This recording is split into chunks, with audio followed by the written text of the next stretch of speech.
अब हम करेंगे क्वेश्चन नंबर 12। क्वेश्चन नंबर 12 क्या दे रखा है?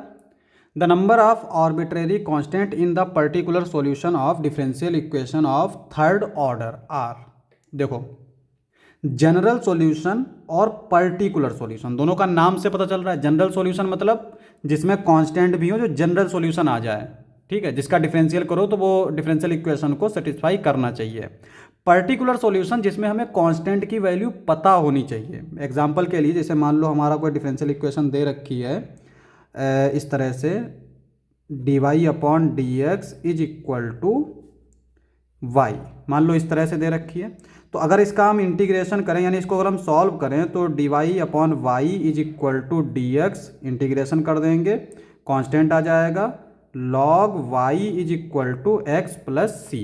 तो ये c की वैल्यू हमें पता नहीं है क्या है, तो इसका मतलब ये हो गया इसका जनरल सॉल्यूशन। ठीक है। अब अगर मान लो ये क्वेश्चन इस तरह से दे रखा है, D Y upon D X is equal to Y and X is equal to one when y is equal to one, मान लो इस तरह से दे रखा है। ठीक है। तो अब इसका जो सॉल्यूशन आया, सॉल्यूशन तो यही आएगा log y is equal to x plus c. लेकिन ये जो कंडीशन दे रखी है, इसको अगर हम रखें तो y की वैल्यू हमने रखी 1, x की वैल्यू 1 प्लस सी, तो देखेंगे तो c की वैल्यू -1 आ गई।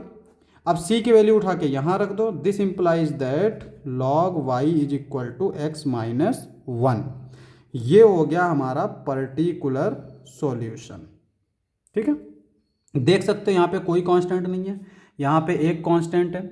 और ये चीज़ याद रखेंगे कि अगर ऑर्डर 1 है तो 1 कांस्टेंट होगा, ऑर्डर 2 है तो 2 कांस्टेंट होंगे। यानी इन जनरल जितने ऑर्डर की डिफरेंशियल इक्वेशन होगी उसके जनरल सॉल्यूशन में उतने ही कांस्टेंट होंगे, और पर्टिकुलर सॉल्यूशन में एक भी कांस्टेंट नहीं होगा। तो इसका मतलब यहाँ पे पर्टिकुलर सॉल्यूशन पूछ रहा है, थर्ड ऑर्डर हो चाहे 30 का ऑर्डर हो, हमेशा पर्टिकुलर सॉल्यूशन में कांस्टेंट 0 होंगे। ठीक है। तो ये हमारा ऑप्शन डी जो है वो करेक्ट हो जाएगा।